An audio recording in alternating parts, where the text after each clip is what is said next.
Hello friends, this is Sweety and welcome to learning without burden. तो आज हम लोग डिस्कस करेंगे असेसमेंट एंड इवैल्यूएशन, यानी कि आकलन और मूल्यांकन। तो इसके लिए जो सबसे पहले टर्म समझना है वो है मेजरमेंट।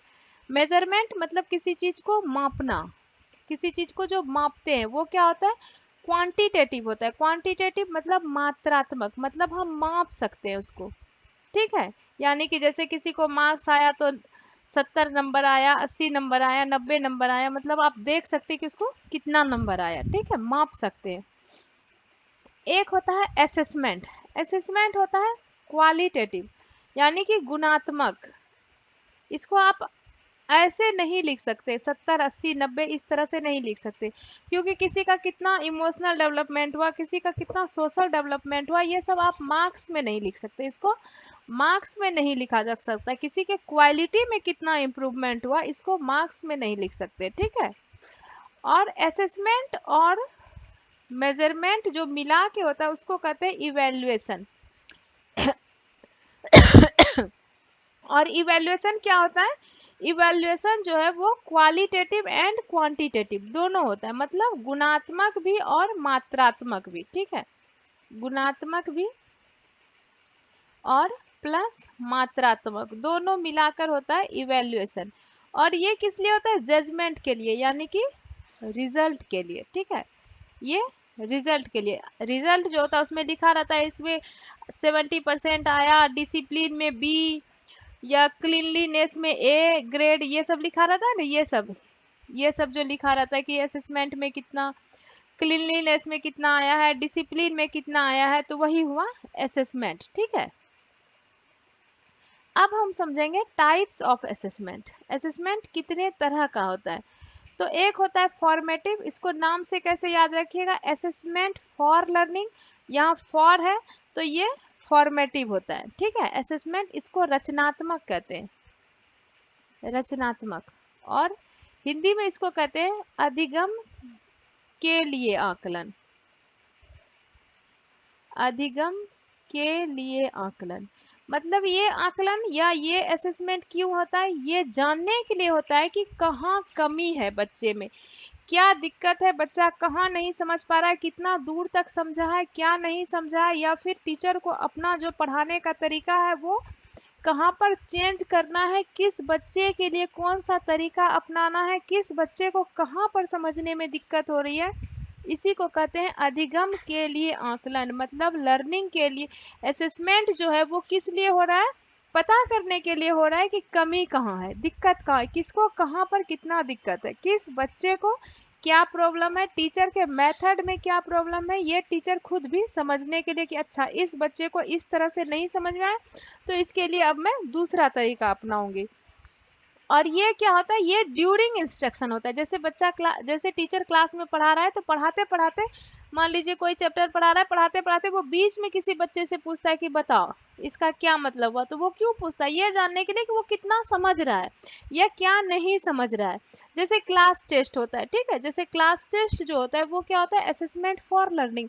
ये जानने के लिए कि अच्छा ये स्टूडेंट इस सब्जेक्ट में इतना कमजोर है तो इसको इस सब्जेक्ट में ज्यादा फोकस करना है, या ये स्टूडेंट यहाँ पर नहीं समझ पा रहा है तो इसके लिए हमको अलग से कोई प्लान बनाना पड़ेगा कि इसको कैसे समझाया जा सके, ठीक है। यही होता है असेसमेंट फॉर लर्निंग। एक होता है सम्मेटिव, इसको कहते हैं असेसमेंट ऑफ लर्निंग, यानी कि अधिगम का आकलन। अधिगम का आकलन क्या हुआ, जब पूरा क्लास में पढ़ाई खत्म हो गया, लास्ट में जब रिजल्ट के लिए किया गया, जजमेंट के लिए किया गया, रिजल्ट के लिए, इसी को कहते हैं असेसमेंट ऑफ लर्निंग। मतलब अब पता करने के लिए नहीं हो रहा है कि कहाँ पर किसमें क्या कमी है, बल्कि यह देखने के लिए हो रहा है कि किसने कितना सीखा, ठीक है। रिजल्ट के लिए होता है असेसमेंट ऑफ लर्निंग, जो साल के अंत में होता है, और जो लगातार चलता है वो होता है असेसमेंट फॉर लर्निंग। एक होता है assessment as learning. Assessment as learning मतलब बच्चा खुद जो सीख रहा है वो अपना खुद का मूल्यांकन करेगा कि वो क्या सीख पा रहा है और क्या नहीं सीख पा रहा है, इसको सेल्फ असेसमेंट भी कहते हैं, ठीक है। अब हम समझेंगे असेसमेंट और इवैल्यूएशन में अंतर। तो असेसमेंट और इवेल्युएशन में जो मेन अंतर है क्या है, असेसमेंट जो है वो फाइंड द गैप, कमी का पता लगाने के लिए होता है, कमी का पता लगाने के लिए होता है। और ये पता लगाते हैं कि कमी कहाँ रह गई, ठीक है, कमी कहाँ पर है, बच्चा कहाँ पर नहीं सीख पा रहा है, या टीचर जो सिखा रहा है उसके सिखाने के तरीके में कमी कहाँ पर है, ठीक है। तरीका वो जब आकलन टीचर करेगा, असेसमेंट फॉर लर्निंग करेगा, तब उसको पता चलेगा कि कहाँ पर कमी है और कहाँ मुझे अपना जो पेडागोजी है, पढ़ाने का तरीका उसको चेंज करना पड़ेगा, ठीक है। और इवैल्यूएशन जो है ये पता करने के लिए होता है कि स्टूडेंट ने कितना अचीव कर लिया, कितना सीख चुका है स्टूडेंट, ठीक है, कितना सीख चुका है, मतलब कितना अचीव कर लिया है। और ये क्या नहीं सीख पाया, कहाँ पर कमी है, वो होता है असेसमेंट। और इवैल्यूएशन एक तरह का रिजल्ट होता है, रिजल्ट। अब एक होता है ये जो असेसमेंट है, असेसमेंट क्या होता है, डायग्नोस्टिक होता है। डायग्नोस्टिक मतलब जैसे कि अगर मतलब कहीं आप डॉक्टर के यहाँ जाते हैं तो डॉक्टर क्या करता है, डायग्नोस करता है, कहता है ना कि इस पेशेंट का हमको डायग्नोस करना पड़ेगा, मतलब कारण का पता लगाना पड़ेगा कि कहाँ पे प्रॉब्लम है, कारण का पता लगाना पड़ेगा, ठीक है। डायग्नोस करेगा कि इस बच्चे में कहाँ पर प्रॉब्लम है, क्या दिक्कत है। और इवेल्युएशन क्या होता है, जजमेंट। जजमेंट मतलब सीधा रिजल्ट कि हाँ इतना सीखा है, इतना इसमें अच्छा है, इसमें इतना अच्छा है, इसमें इतना अच्छा है, ठीक है। मतलब सीधा वो रिजल्ट दे देगा, क्या सीखा क्या नहीं सीखा, सीधा रिजल्ट। और ये क्या होता है, फॉर्मेटिव। फॉर्मेटिव मतलब असेसमेंट फॉर लर्निंग, मतलब अधिगम के लिए आकलन, मतलब पता करने के लिए कि बच्चे में कमी कहाँ है। और ये क्या होता है, समेटिव मतलब असेसमेंट ऑफ लर्निंग, मतलब ये जानने के लिए कि कितना सीख चुका है, एक तरह से रिजल्ट। ये होता है डिफरेंशिएटेड। डिफरेंशिएटेड का मतलब क्या होता है, मतलब हर बच्चे के लिए अलग अलग। डिफरेंशिएटेड मतलब हर बच्चे के लिए अलग अलग, विभेदीकरण इसको कहते हैं। हर इंडिविजुअल डिफरेंस है, हर बच्चा एक दूसरे से अलग है, तो हर बच्चे के असेसमेंट के लिए अलग अलग तरीका भी अपनाना पड़ता है, ठीक है। अलग अलग तरीका अपनाते हैं, अलग अलग तरीके से आकलन करते हैं। अलग अलग तरीका अपनाना जो होता है उसी को कहते हैं डिफरेंशिएटेड, मतलब अलग अलग तरीका। और स्टैंडर्डाइज्ड क्या होता है, सबके लिए एक जैसा। स्टैंडर्डाइज क्या हुआ, इवैल्यूएशन क्या हुआ, स्टैंडर्डाइज्ड होगा, मतलब सब जो क्वेश्चन पेपर तैयार होगा वो सबके लिए एक जैसा तैयार होगा, ठीक है। इवैल्यूएशन में जो क्वेश्चन पेपर तैयार होगा वो सबके लिए एक जैसा होगा। लेकिन असेसमेंट में क्या होगा, कोई मैथ में कमजोर है तो उसके लिए मैथ मैथ का डायग्नोस कर रहे हैं कि मैथ में उसको क्या दिक्कत है। कोई हिंदी में कमजोर है, कोई खेल कूद में कमजोर है, कोई आर्ट में कमजोर है, तो वो जिस चीज में कमजोर है या जिस चीज में अच्छा है, हर बच्चे के अनुसार जो है उसका इंस्ट्रक्शन चेंज होगा। और यहाँ सबके लिए एक जैसा इंस्ट्रक्शन होगा, ठीक है। अब एक समझेंगे डायग्नोस्टिक टेस्ट किसको कहते हैं। डायग्नोस्टिक टेस्ट पता लगाने के लिए होता है, पता लगाने के लिए कि क्या प्रॉब्लम है और कहाँ प्रॉब्लम है, ठीक है, पता लगाने के लिए होता है। जब डायग्नोस्टिक टेस्ट होगा, जब पता चल जाएगा कि बच्चे में कमी कहाँ है, तब क्या होगा, रेमेडियल टीचिंग, उपचार। जब डॉक्टर पता लगा लेता है कि इस पेशेंट में क्या प्रॉब्लम है, तो फिर क्या करता है, रेमेडी देता है, उपचार देता है। यानी कि जब कमी का पता लग गया कि क्या कमी है, उस कमी को दूर करने के लिए जो पढ़ाई किया जाता है, पढ़ाया जाता है, उसी को कहते हैं रेमेडियल टीचिंग। कमी को दूर करने के लिए किया जाता है,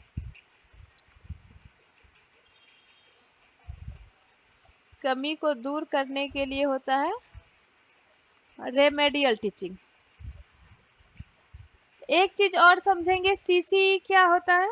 CC continuous and comprehensive evaluation, ये सीबीएसई के द्वारा लाया गया था 2009 में।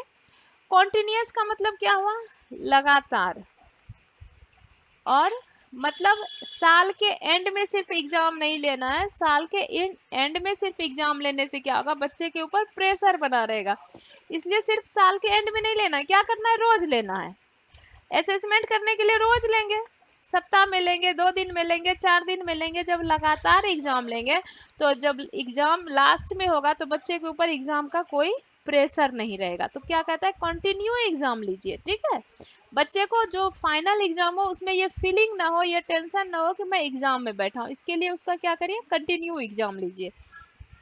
और कॉम्प्रीहेंसिव, कॉम्प्रीहेंसिव का क्या मतलब हुआ कि सब तरह से सर्वांगीण, मतलब कि सिर्फ पढ़ाई में कितना तेज है ये नहीं देखना है, सिर्फ पढ़ाई का नहीं देखना है, खेल कूद में कितना तेज है, उसका मॉरल डेवलपमेंट कैसा है, दूसरे से बात करने में कैसा है, वो अपने आप को, अपना गुस्सा कंट्रोल कैसे करता है, मतलब हर चीज में, आर्ट एंड क्राफ्ट में कैसा है, म्यूजिक में कैसा है, मतलब उसका फिजिकल, कॉग्निटिव, सोशल, इमोशनल हर तरह का इवेल्युएशन होना चाहिए, ठीक है।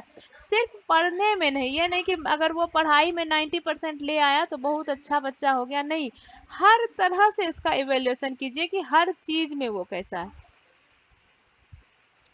अब एक चीज और समझेंगे, स्टैंडर्डाइज टेस्ट। स्टैंडर्डाइज टेस्ट क्या होता है, ऐसा टेस्ट जिसमें सबके लिए एक जैसा क्वेश्चन पेपर होता है, सबके लिए एक जैसा क्वेश्चन पेपर, सबके लिए एक जैसा क्वेश्चन पेपर होगा, जैसे कि हमारा सीटेट का एग्जाम। अब ऐसा नहीं है कि सीटेट के एग्जाम में जिसका मैथ अच्छा है उससे मैथ में भारी पूछ लो, जिसका सीडीपी अच्छा है उससे सीडीपी में भारी पूछ लो, जो ईवीएस में कमजोर है उसको ईवीएस में हल्का क्वेश्चन पूछ लो, ऐसा तो नहीं है। स्टूडेंट के नीड के अकॉर्डिंग क्वेश्चन सेट नहीं होगा, क्या होगा, सीटेट का क्वेश्चन सारे स्टूडेंट के लिए एक जैसा होगा, ठीक है। तो स्टैंडर्डाइज टेस्ट क्या होता है, बहुत बड़े पॉपुलेशन के लिए बनाया जाता है और सबके लिए एक समान क्वेश्चन होता है, जैसे मैट्रिक का एग्जाम, ये सब क्या है, स्टैंडर्डाइज टेस्ट, सबके लिए एक समान क्वेश्चन पेपर टेस्ट होगा, बनेगा, ठीक है। स्टैंडर्डाइज टेस्ट का क्या होता है, वैलिडिटी होता है इसका। मान लीजिए कोई आपका क्लास टेस्ट हो रहा है, क्लास में आपका टेस्ट हो रहा है, उस टेस्ट के रिजल्ट का कोई वैलिडिटी नहीं होगा, वो कहीं पर वैलिड नहीं होगा। लेकिन सीटेट का अगर रिजल्ट आपके हाथ में, तो वो क्या होता है, वैलिड होता है, उसका वैलिडिटी होता है, उसका कुछ वैल्यू होता है। रिलायबिलिटी, रिलायबिलिटी का मतलब क्या हुआ कि जिस चीज के लिए बनाया गया उस चीज के लिए वो सही होगा। जैसे सीटेट का टेस्ट यह देखने के लिए बनाया गया कि बच्चा टीचर बनने के लायक है या नहीं। तो जो इस टेस्ट को पास कर लेगा, इसका मतलब इस टेस्ट में इस तरह से क्वेश्चन टेस्ट दिया जाता है कि जो इस क्वेश्चन को पास कर लेगा मतलब उसमें टीचर बनने का गुण है, नहीं पास कर पाया मतलब उसमें टीचर बनने का गुण नहीं है। अब मान लीजिए बैंकिंग का एग्जाम है, तो जो उस एग्जाम को पास कर लेता है मतलब वो रिलायबल है, कि अगर वो उस एग्जाम को पास कर लिया तो वो बैंक में काम करने के लिए रिलायबल है। तो स्टैंडर्डाइज टेस्ट जो होता है वो क्या होता है, वैलिड होता है और रिलायबल होता है, ठीक है। अब एक चीज और समझेंगे, types of standardise test. Standardise test कितने तरह का होता है, एक होता है नॉर्म, नॉर्म रेफरेंस्ड, ये क्या होता है, शॉर्ट लिस्ट के लिए होता है। जैसे मान लीजिए कि केवीएस में वैकेंसी निकला, ठीक है, 100 सीट के लिए निकला है वैकेंसी, तो अगर 1000 स्टूडेंट उसमें अपियर होते हैं तो ऊपर से शॉर्ट लिस्ट किया जाएगा। अगर उसको 90 मार्क्स वाला 100 स्टूडेंट पूरा हो गया तो वो 90 मार्क्स वाले तक को लेगा। अगर उसको 80 मार्क्स वाले तक में 100 स्टूडेंट पूरा हो गया तो वो 80 मार्क्स वाले तक को लेगा। 70 तक आना पड़ा उसको 100 स्टूडेंट लेने के लिए तो वो 70 मार्क्स तक को लेगा, मतलब वो ऊपर से शॉर्टलिस्ट करेगा उसको जितना स्टूडेंट लेना है। और एक होता है criterion reference test. Criterion reference test क्या होता है, ये क्वालिफाइंग टेस्ट होता है। जैसे कि सीटेट का जो एग्जाम है, ये सीटेट का एग्जाम ये है क्राइटेरियन रेफरेंस टेस्ट, मतलब चाहे इसमें 90 मार्क्स में जो है 90 मार्क्स में क्वालिफाई होना है तो होना है, चाहे 1 लाख स्टूडेंट क्वालिफाई हो जाए, चाहे 2 लाख, चाहे 3 लाख, चाहे 4 लाख, जितने भी लोग 90 मार्क्स ले आएंगे वो सारे के सारे क्वालिफाई हो जाएंगे। तो इसको क्योंकि उसका एक क्राइटेरिया है कि 90 मार्क लाना है, तो जो क्राइटेरिया फुलफिल कर दिया, जितना भी स्टूडेंट 90 मार्क्स ले आया वो सारा पास हो गया। तो इसको जो क्वालिफाइंग टेस्ट होता है उसको कहते हैं क्राइटेरियन रेफरेंस टेस्ट। ठीक है। एक चीज और समझेंगे, पोर्टफोलियो। पोर्टफोलियो क्या होता है? कंप्लीट डिटेल होता है इसमें, किसी भी बच्चे का, किसी स्कूल में किसी भी बच्चे का कंप्लीट डिटेल। ठीक है, कंप्लीट डिटेल होगा। कंप्लीट स्टूडेंट नहीं, कंप्लीट डिटेल, कंप्लीट डिटेल होगा बच्चे का। ठीक है। और एक होता है एनेक्डोटल रिकॉर्ड। एनेक्डोटल रिकॉर्ड क्या होता है कि बच्चे का किसी खास घटना का, किसी दिन अगर स्कूल में या बच्चे के द्वारा कोई घटना हुआ तो उसको शॉर्ट में लिखा जाएगा। अब कोई बच्चा स्कूल में किसी दिन कुछ किया, किसी को मारा पीटा कुछ भी किया, तो वो इस उस घटना को जो है वो लिखा जाता है एनेक्डोटल रिपोर्ट में। ठीक है, एक रिपोर्ट बनाया, उसमें डेट दिया कि इतना डेट को ये बच्चा ऐसे ऐसे ऐसे किया। तो और एनेक्डोटल रिपोर्ट का खासियत क्या है? एनेक्डोटल रिपोर्ट का, ये शॉर्ट होगा, ऑब्जेक्टिव होगा। ऑब्जेक्टिव मतलब एकदम टू द पॉइंट, फालतू का कहानी नहीं, जितना उसमें एकदम मेन पॉइंट है वही लिखा जाएगा। एक्यूरेट मतलब पूरी तरह से सही। और short story of any students about any incidents. कोई एक घटना स्कूल में हुआ, उसने किसी का कॉपी फाड़ दिया या कुछ किया, उस पे एक रिकॉर्ड बनाया जाएगा और एकदम शॉर्ट, टू द पॉइंट और एक्यूरेट, इसी को कहते हैं एनेक्डोटल रिकॉर्ड। ठीक है। तो होप कि आपको ये असेसमेंट एंड इवैल्यूएशन समझ में आया होगा। अगर समझ में आया तो वीडियो को लाइक करिए, अपने फ्रेंड्स के साथ शेयर करिए, और अगर अभी तक चैनल को सब्सक्राइब नहीं किया है तो सब्सक्राइब कर लीजिए। मिलते हैं फिर नेक्स्ट वीडियो में, तब तक के लिए बाय।